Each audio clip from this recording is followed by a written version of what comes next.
What is going on, guys? Welcome in today's video on how to download the game Dota 2.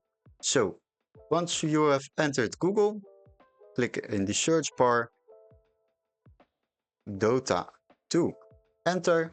After that, you will find the official game maker's website, but we skip that. We want to go to our gaming platform Steam. Click on that. Once you have entered the website, you simply can check out the videos about this game. And you also can check out some screenshots, read some information about it, and check out the game requirements before downloading it.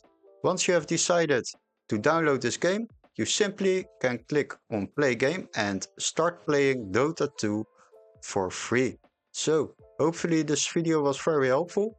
Don't forget to like and subscribe if you would like to see more free video games. Then definitely subscribe to our channel. See you in the next one. Bye bye.